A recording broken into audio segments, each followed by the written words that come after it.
Tennessee Titans fans, Michael Irvin.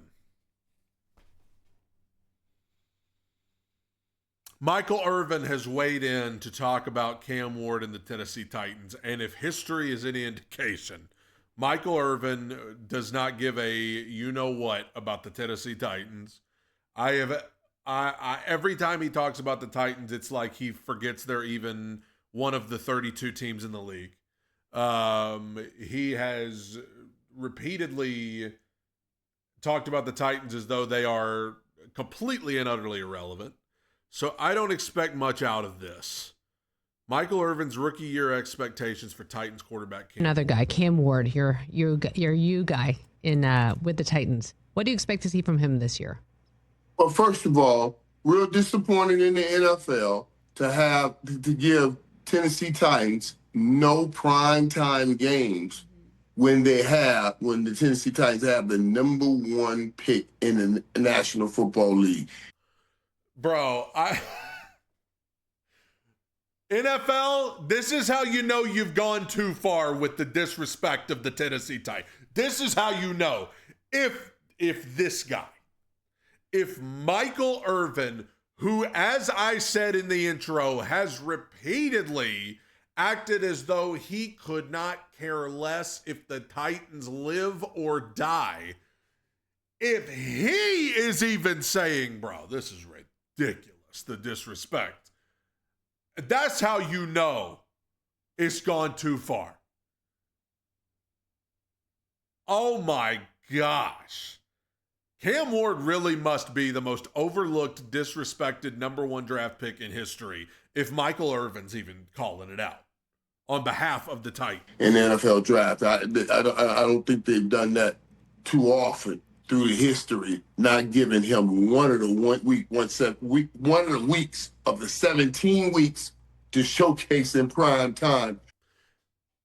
That's Thursday night games every week, Sunday night games every week, numerous Monday night games. I mean, you're talking double headers on some Monday nights. I mean, you're talking about so many opportunities, not to mention the random Saturday games on Netflix, the random whatever games, and the Titans didn't get one. And then their stupid, I don't want to call people names. I'm a Christian, but their dude comes on and talks about, well, you can't play your way into prime time, pal. You can't draft your way to prime time. You got to play your way to prime time. Well, that's not the set of rules that any other team has had to go by. Carolina Panthers had a primetime game with Bryce Young as their rookie quarterback, and they're a small market team. Jacksonville Jaguars, they drafted Trevor Lawrence, and they had primetime games, and they are the smallest market in the NFL. Number 32 out of 32. So don't hit me with all of this, well, they're a small market. They're, you gotta play your way into primetime. Jacksonville's got a primetime game this year. For what? Did they play their way in? The number one pick. Of course, I'm taking that personally because in that primetime game, the game that he has all by himself, a standalone game, we would be talking about the U. And I'm going to tell you something. This kid, I told him, Susie, I told him, and I tell him all the time, I said, man, I just so appreciate you and what you've done for us. I thank you because remember the years we used to have Miami quarterbacks going first all the time back in my years. And then we had such a big drop. Cam Ward put us back on the map. Now we can go to the Carson Becks or the young kids that are in their homes when we talk to their parents and say, you can come be the next Cam Ward at the University of Miami. You can't... The Vinny Testaverde and Bernie Cole. Okay, so apparently Michael Irvin's going to use this entire segment to just talk about the U. Apparently that's all he wants to talk about here. I was wondering why he was being so defensive of Cam Ward and the Titans. Turns out it's all about the U, I guess. Stuff that had worn out. We couldn't use that no more. It was too long ago. But Cam gave us some new stuff. And Cam turns around and then brings in Xavier Restrepo, his receiver. Dude, I think they're going to have a great year together in Tennessee. He reminds me of the Steve McNair time. That's when Tennessee really hit that rise, and I believe they're about to hit another rise because he's a hell of a leader. Catch the Rich Eisen Show live. Well, that went better than I expected. I thought I was about to watch one of those videos that ruins my day, but I thought Michael Irvin, obviously the ties to the U. He's going to defend his guys from the U. He mentions not just Cam Ward, but Xavier Restrepo as well. But I think more than anything, what sticks out to me is I'm hearing more and more people acknowledging how blatantly obvious it is, how overlooked and not cared about Cam Ward is as the number one pick in the 2025 NFL draft as a quarterback. It's being talked about in a lot of places. I don't hear it talked about much on ESPN because they're the ones driving it.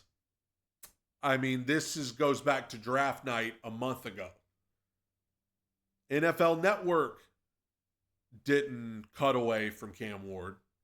NFL Network didn't show Shador highlights while he was getting his call. That was ESPN. And it started right there when the worldwide leader in sports couldn't find 30 seconds of airtime to talk about the number one draft pick who has an incredible story. And now it goes forward to the NFL not giving the Titans one primetime game. And I see you guys in the comments every day. Well, Titans suck. Of course they're not going to get a primetime game. The Titans suck. They're bad. Okay. What's the excuse for the Giants? Giants have 3. The Falcons have 5. The Dolphins have 5.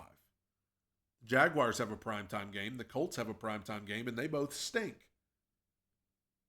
I could go on and on. The Jets. And again, don't hit me with, well, they're a small market team. You can't compare them to the New Yorks and the Chicagos. Okay. But the Jaguars are the smallest market in the league. And they had a couple of primetime games after Trevor Lawrence was drafted, and they've got a primetime game this upcoming year. And they were almost as bad as the Titans were last year.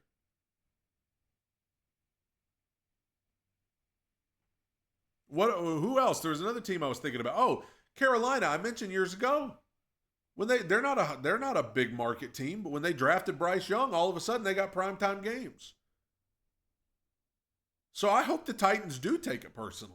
I hope Cam Ward does take it personally, because even if Michael Irvin is even calling this out when he has been known to not care about the Titans, I mean, it's obvious. And I hope, well, I'll tell you what I hope. I hope Cam Ward makes a fool out of every single one of them. And I hope that anyway, because I'm a Titans fan and I want the Titans to be successful, and a big part of that is going to be Cam Ward being successful. But I'm just going to tell you, if Cam Ward comes in here and he ends up being a guy, I'm going to hurt some people's feelings. I'm going to hurt some people's feelings. And Lord, I'm sorry. I'm going to have to hurt some people's feelings. God bless you. Tighten up.